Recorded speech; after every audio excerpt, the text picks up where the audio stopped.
हम्म।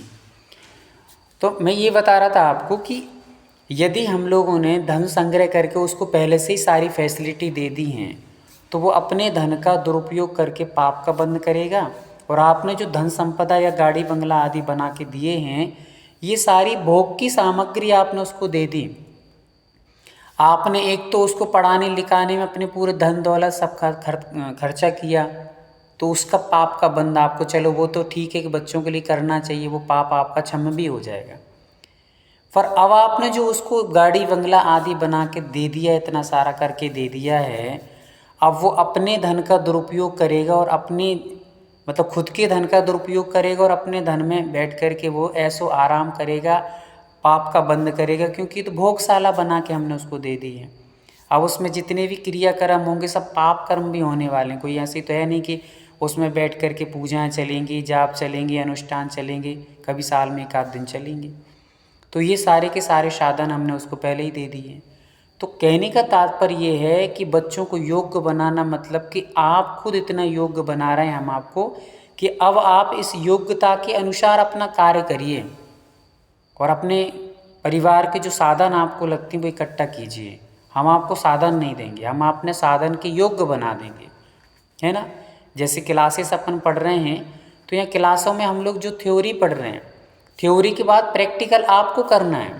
Theory पढ़ने से कुछ नहीं होगा, प्रैक्टिकल आप करिए। हमने थ्योरी आपको पढ़ा दी है, प्रैक्टिकल आप करेंगे तो आगे बढ़ेंगे, नहीं करेंगे तो जहाँ के वहीं रहेंगे। तो ऐसे ही हम लोगों को समझना चाहिए। तो 4 शरण में हम जब भी माता पिता आदि आते हैं, पारिवारिक लोग आते हैं, बिना स्वार्थ के सेवा करना है। स्वार्थ के अनुसार या मोह के वशीभूत होकर जो सेवा करते हैं वो हमारे मोक्ष मार्ग में जो पुण्य की आवश्यकता है वो पुण्य हमें उससे प्राप्त नहीं होगा। किसी की कोई जिज्ञासा हो पूछ सकते हैं।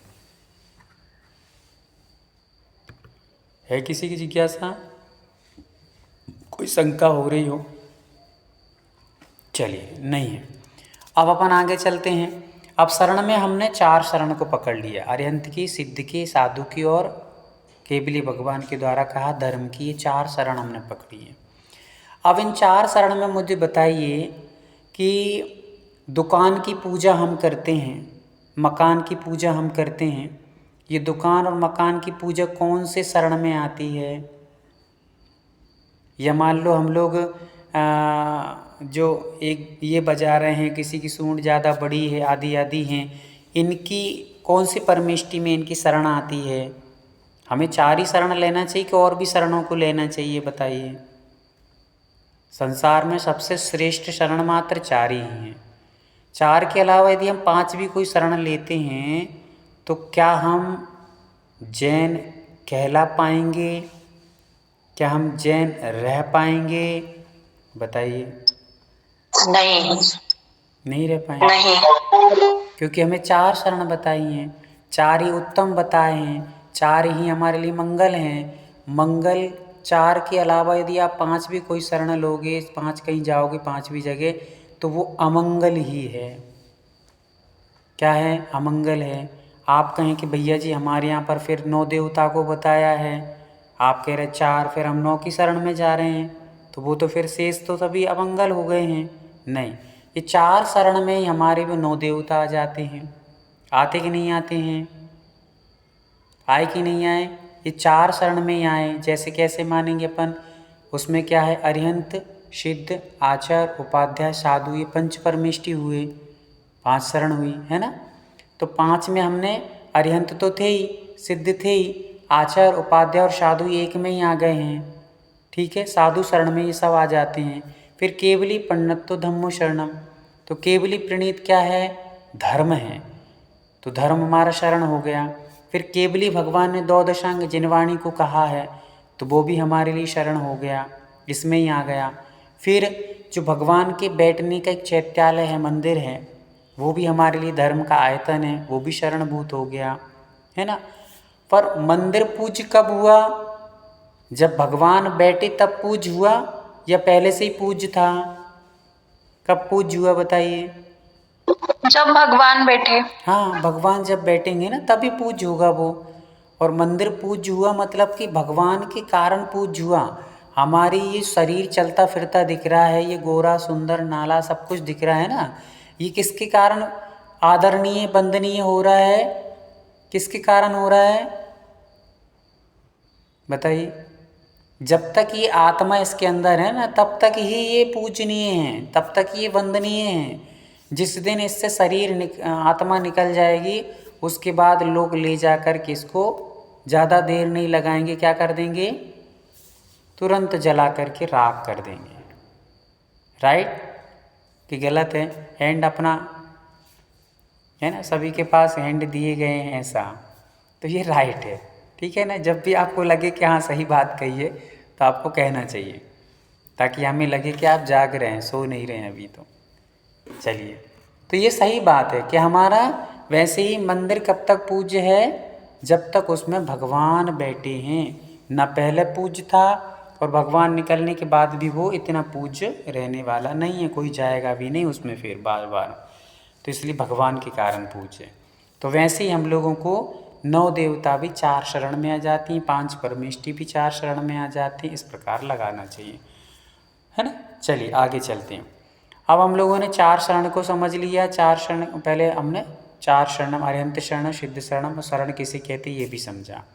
फिर हम आए उत्तम में। 4 उत्तम होते हैं, वही अरिहंत, सिद्ध, आज साधु और केवल भगवान द्वारा प्रणीत धर्म। फिर हमने 4 मंगल, ये मंगल विशेष ध्यान रखिए। जीवन में 4 ही मंगल काम करने वाले हैं। हमारे जीवन में मंगल मंगल होय, जगत में सब जन मंगल होय। ये मंगल किससे होने वाला है? या तो अरिहंत से होगा, सिद्ध से होगा, साधु से होगा, या फिर हमारे केवली भगवान के द्वारा कहा धर्म से हमारे जीवन में मंगल होने वाला है। और संसार में कोई मंगल करने वाला नहीं है। आप सोच रहे हैं कि हमारे मान लीजिए दुकान नहीं चल रही है, किसी ने ज्योतिषी ने बता दिया या किसी ने बोल दिया कि फलाने देवी देवता या उस दरबार में जाके या उस चढ़ावा वहाँ चढ़ाया हो तो आपका कार्य मंगल हो जाएगा। मंगल नहीं, जितना मंगल है वो और अमंगल हो जाएगा। क्या हो जाएगा? और मंगल हो जाएगा। आपको एक छोटे से प्रश्न के बाद मैं अंत करता हूँ आज की बात को। काफ़ी लोगों की जिज्ञासा रहती है कि इधर उधर जाने से हमारे काम बन जाते हैं। कई लोगों के काम बन जाते हैं, हमारे मंदिरों में जाने से हमारे काम नहीं बनते, ऐसा कई बार देखा जाता है। तो क्या हम अपने काम बनाने वहाँ ना जाएं? ऐसा आपका प्रश्न हो सकता है। अब आप ये देखिएगा कि जो पुण्य होता है और एक पाप होता है, पुण्य से दुनिया के सब काम बनते हैं और पाप से दुनिया के सब काम बिगड़ते हैं। ये तो आपको परिपक्व सिद्धांत है ना। दुनिया के हर एक व्यक्ति को ये पता है कि पुण्य से ही सारे काम बनते हैं और पाप से सारे काम बिगड़ते हैं। अब यदि हमारा कोई काम बिगड़ रहा है तो हमारे पाप के कारण बिगड़ रहा है। अब आपका जब तक पाप का उदय रहेगा ना, तब तक दुनिया का कोई भी व्यक्ति उसको सुधार नहीं सकता। कोई भी व्यक्ति आपका कुछ भला नहीं कर सकता। आप ये देखिए कि कृष्ण कितने पुण्यशाली जीव थे। इतने भारी पुण्यशाली जीव होकर भी उनका जन्म हुआ कहाँ पर? जेल में। और मरण हुआ कहाँ? जंगल में। पुण्य के कारण उन्होंने, जब तक पुण्य था तब तक वैभव विभूति को भोगते रहे, और पाप का उदय आया तो जंगल वन वन में भटक रहे हैं। सोचो, पानी के लिए एक गिलास, एक अंजुली पानी पिलाने वाला नहीं मिला। किसी देवी को बुला लेते वो। क्या उनके पास सिद्धियां नहीं थी? क्या उनके पास शक्ति नहीं थी? वो भी कोई आराधना करते, कोई जाप करते, कोई दरबार में जाते, किसी के चढ़ावा चढ़ा देते तो उनको भी पुण्य मिल जाता, उनको भी काम बन जाता। कभी आपने किसी ग्रंथ में ये पढ़ा हो तो मुझे बताना कि कृष्ण के ऊपर संकट आया, राम के ऊपर संकट आया, हनुमान के ऊपर संकट आया, या भगवान महावीर पे संकट आया, या कोई भी महापुरुष पे संकट आया तो उन्होंने फलाने देवी की आराधना की, फलाने देवता के पास दरबार में चढ़ाया, फलाने के नारियल चढ़ाने गए थे या चद्दर चढ़ाने गए थे या फलाना उन्होंने किया था तो उनका काम बन गया था। किसी भी ग्रंथ में A to Z आपको मिल जाए तो बता देना कि रामचंद्र पे संकट आए तो उन्होंने ऐसा काम किया तो उनका काम बन गया। नहीं, क्योंकि ये महापुरुष थे, ये जानते थे पुण्य से सारे काम बनते हैं, पाप से सारे काम बिगड़ते हैं। जब तक मेरा पुण्य उदय नहीं आएगा कोई देवी कोई देवता कुछ नहीं कर सकता। और जब पुण्य का उदय आएगा तो सब सहयोगी बन करके मेरे काम आ जाएंगे। आदिनाथ जैसे महापुरुष 6 महीने के लिए भोजन के लिए तरसते रहे, कहाँ चले गए देवी देवता। जन्म कल्याणक के समय कितने सारे देव आए थे, असंख्यात देव आ गए। गर्भ कल्याणक के समय असंख्यात देव आए। फिर मोक्ष कल्याण जब दीक्षा लेने जा रहे भगवान, असंख्यात देव आए। अब जब भगवान साधना में बैठ गए और बैठने के पश्चात जब हार के लिए उठे, तो अब देवी देवता क्यों नहीं आ रहे विधि बताने के लिए। आ जाते कि भगवान क्या विधि लेके गए हैं, कैसे विधि मिलेगी, हार दिलवाओ भैया। 6 महीने तक भटकते रहे। तो आचार्य देव कहते हैं कि जब तक उनका अंतराय कर्म का उदय चल रहा था, पाप कर्म का उदय चल रहा था, कोई देवी कोई देवता कोई नहीं आने वाला। ये अपने दिमाग में अच्छे से फीड कर लीजिए। इसलिए पुण्य बढ़ाना है तो सच्चे देव शास्त्र गुरु के चरणों में जाकर ही पुण्य बढ़ता है, उससे काम सिद्ध होते हैं। आप ये दुनियादारी के कामों में फंस करके अपने जीवन को मिथ्यात्व में मत ले जाइए। सबसे बड़ा पाप संसार में कोई है तो मिथ्यात्व है। आप यदि चोरी कर लेते हैं, व्यसन कर लेते हैं, तो कदाचित क्षम होकर के प्रायश्चित हो जाएगा, पर मिथ्यात्व का कोई प्रायश्चित नहीं है, कोई प्रायश्चित नहीं। बस संसार भ्रमण ही उसका एकमात्र दुख का कारण बनेगा। इसलिए आपसे विशेष निवेदन है कि हम कोई भी पाप कर लेंगे, उसकी क्षमा है, उसका प्रायश्चित है, उसका सारा कुछ अच्छा हो सकता है, पर मिथ्यात्व के लिए कोई पाप और कोई क्षमा नहीं है। इसलिए हमारे आगम ग्रंथों में कुंद कुंद स्वामी जी ने लिखा है कि 1 लाख वेश्याओं का सेवन करने से जो पाप लगता है, 1 लाख वेश्याओं का सेवन करने से जो पाप लगता है, उससे असंख्यात गुना अधिक पाप एक बार मिथ्या देवी देवता के सामने सिर झुकाने से लगता है। सोच लो आप। इसलिए संसार में बार बार ये दुख भोगना हो, यहाँ वहाँ की नीच कुलों में जाना हो, तिरंच बनना हो, एक इंद्रिय उन निगोदों में भटकना हो, तो मिथ्यात्व का पोषण करिए, अन्यथा बचने का प्रयास कीजिए। छोटे छोटे से आप संसार के प्रलोभनों को देखकर किसी के दरबार में जाकर अपने संसार को बढ़ाइए मत, और इधर उधर भटकने के कारण मत जुटाइए। ये अपन को थोड़ा संकट सह लो, पर एक छोटे से संकट के कारण आगे आने वाले इतने बड़े संकटों को मत हाथ में लीजिए। इतना कहने का तात्पर्य है। सभी को यदि कोई जिज्ञासा हो तो पूछ सकते हैं, अन्यथा आज अपन लोग यहीं पर क्लास को विराम देंगे। आज अपन ने 4 शरण, 4 उत्तम और 4 मंगल को समझा। कल अपन लोग बैठ कर के 9 देवता को समझेंगे। धीरे धीरे क्रम से अपन लोग समझेंगे। फिर देव शास्त्र गुरु के स्वरूप को समझेंगे। और कल शनिवार है, कुछ विशेष आप लोगों के साथ में बैठ कर के अपन लोग कुछ प्रश्न मंच जैसा कुछ करेंगे, जो आपको सूचना ग्रुप के माध्यम से प्राप्त हो जाएगी। वंदना भैया जी। हाँ दीदी वंदना। बोलिए। कोई जिज्ञासा? जैसे अभी आपने बताया, तो कभी भी हमारा पाप कर्म उदय में आता है तो कुछ परेशानियां आती है। तो एक ह्यूमन नेचर है आजकल का कि हम नसीब को कोसते रहते हैं, है ना। बल्कि वो चलो अपना पाप है काटने से नसीब को कोसते रहते कि हमारे साथ ही हो रहा है, हमारा नसीब कैसा है, तो उससे और पाप का बंध होता है। बिल्कुल बिल्कुल बिल्कुल। तो इसमें मन की शांति कहाँ से कैसे आएगी? बहुत सुंदर। देखिए, इसीलिए अपन लोग स्वाध्याय कर रहे हैं कि हमारे जीवन में जब ऐसे संकट परेशानियां आती हैं, तो प्रथमान योग का जो अध्ययन किया है हम लोगों ने, किस लिए किया है? प्रथमान योग का अध्ययन जो होता है वो हमारे वैराग्य को बढ़ाता है, हमारे संसार भ्रमण से जो हमारी चित्त को भयभीत बनाता है। आपने कभी प्रथमान योग के बारे में पढ़ा ना?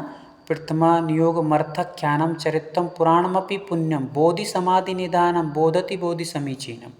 आचार्य समंत्रभद्र स्वामी जी कहते हैं कि जिसमें महापुरुषों का वर्णन, संकट परेशानी पापों से जूझने वाले महापुरुषों ने कैसी भी परेशानी आई फिर भी धर्म नहीं छोड़ा, सीता को जंगल में छोड़ दिया। छोड़ दीजिए, पति छूटे, पुत्र छूटे, माता छूटे, परिवार छूटे, पैसा छूटे, कुछ भी छूटे, धर्म नहीं छूटेगा। क्या नहीं छूटेगा? धर्म नहीं छूटेगा। उसने धर्म नहीं छोड़ा।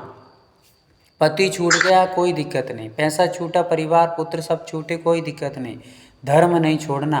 और अंत में राम से भी संदेश क्या पहुंचाया उन्होंने कि आपने पत्नी को छोड़ दिया, दूसरों को कहने में कोई दिक्कत नहीं है। पत्नियां जीवन में कई बार मिलेंगी, हजारों मिल रही मिलेंगी। इतना बस ध्यान रखना। कृतांत वक्त से राम ने कह दी, सीता ने कहा कि मेरे स्वामी को इतना संकेत पहुंचा देना कि जैसे दूसरे के कहने पर आपने मुझे छोड़ दिया, वैसे दूसरों के कहने में आकर के आप अपने धर्म को कभी मत छोड़ देना। मुझे छोड़ने से संसार पतन नहीं होगा, पर धर्म को छोड़ने से आपको संसार पतन से कोई रोकने वाला नहीं होगा। ये सीता देखो।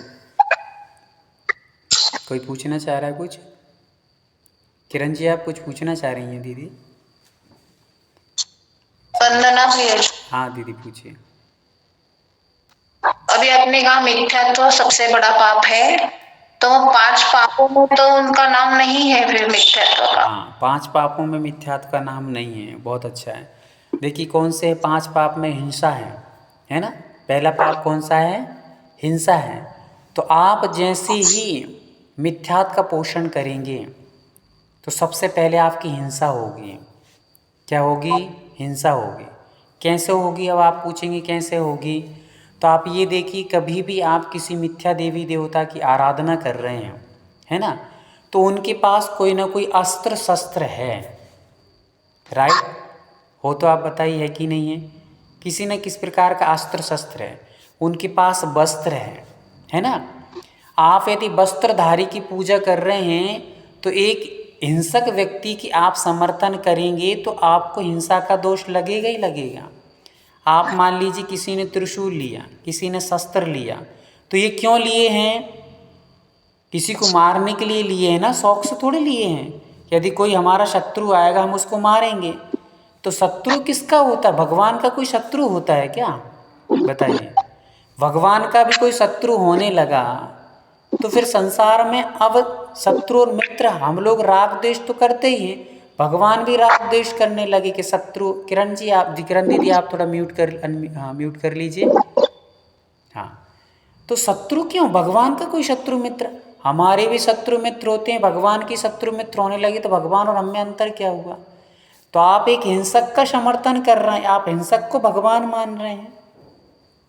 अस्त्र शस्त्र देखिए, जैसे आप कभी गर्मी लगती है, एक शीतल सरोवर के पास जाते हो, सरोवर से जो हवाएं आती, बहारें आती, वो हमारे चित्त को प्रसन्न करती हैं, आनंद देती हैं, शांति देती हैं, आनंद आता है। क्या कोई गर्मी से बचने के लिए कोई अंगारों के पास में बैठता है क्या? गर्मी लग रही हो तो चलो भाई अंगारों के पास में बैठेंगे, अंगारी मतलब जो आग जल रही हो, लपटें उठ रही हो, वहाँ जाके बैठता है? कोई नहीं बैठता है। क्यों नहीं बैठता? क्योंकि यहाँ पर अंगारे हैं।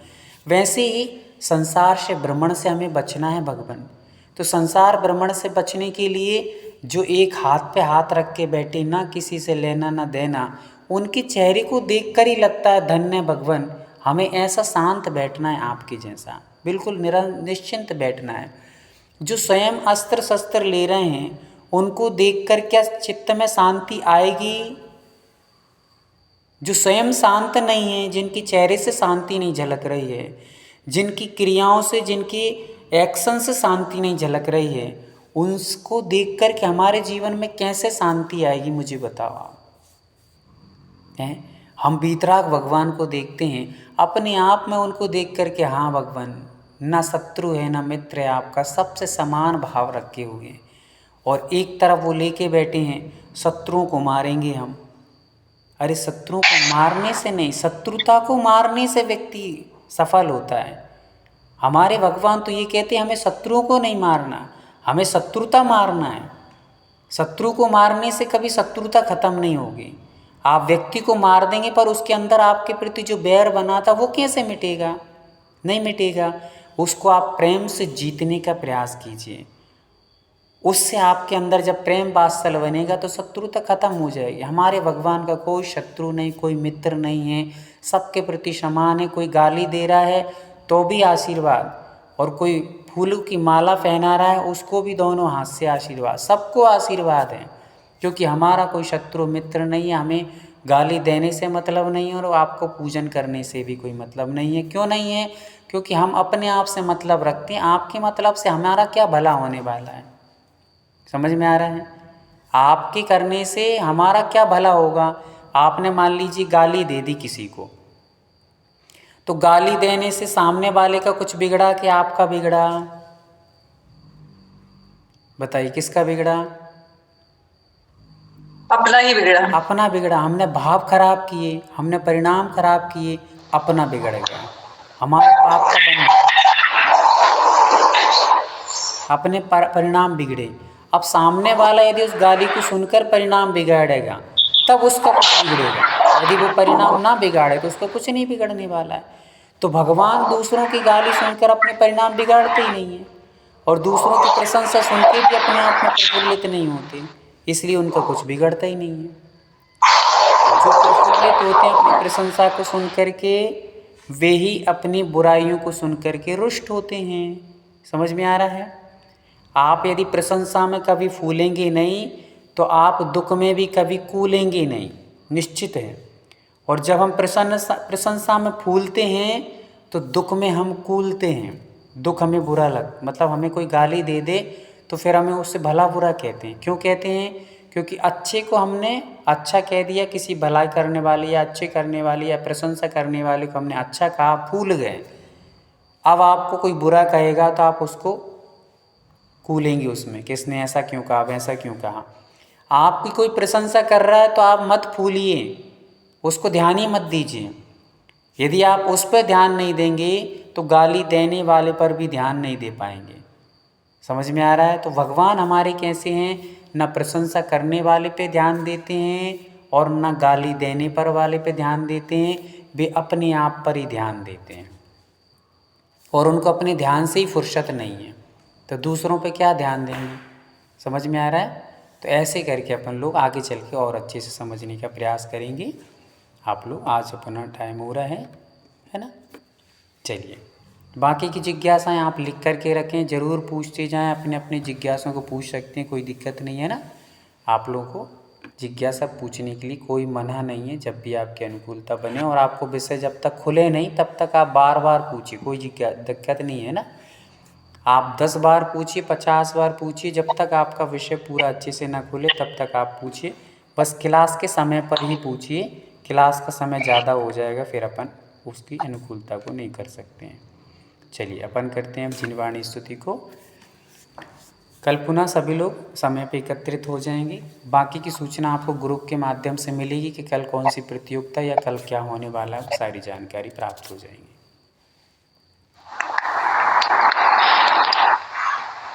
बोधि समाधि परिणाम विशुद्धि स्वात्मोपलब्धि सिद्धि चिंतामणिं चिन्तितवस्तुदाने त्वां वन्द्यमानस्य ममास्तु देवी, त्वां वन्द्यमानस्य ममास्तु देवी, त्वां वन्द्यमानस्य ममास्तु देवी। द्वादशांग जिनवाणी माता की जय। नमकार मंत्र का शब्द स्मरण कर लेंगे।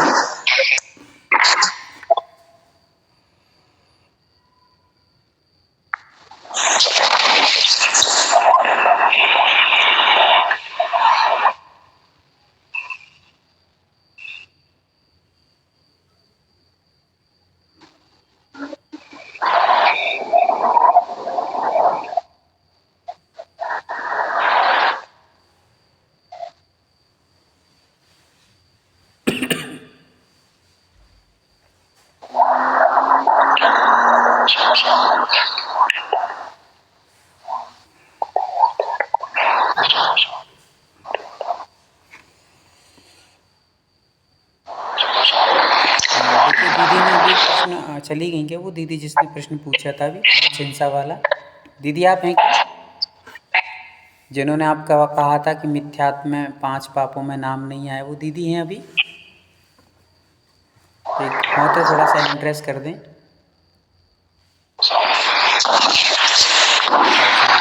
चलिए, कल पुनः अपन लोग और समझेंगे इस विषय में, आपको और खुलासा हो जाएगा अच्छे से।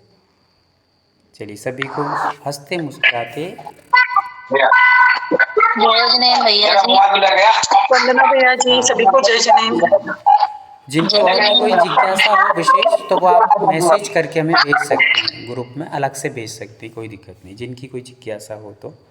और भैया ने क्या भेजा है अभी?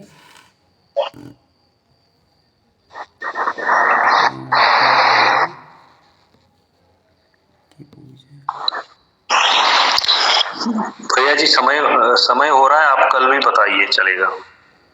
हाँ हाँ हाँ ठीक है, कोई दिक्कत नहीं, कल बता देंगे आपको कि कैसे हम लोग को घर की पूजा वगैरह के बारे में कल बता देंगे। चलिए, सभी को जय जिनेंद्र, हंसते मुस्कुराते कल फिर ना मिलेंगे अपन लोग। सभी को सूचना, आप अधिक से अधिक लोगों को और सूचना भेजते रहें, ताकि जो भी लोग लाभ नहीं ले पा रहे हैं उनको भी लाभ मिल जाए, उनको सूचनाएं भेजते रहें।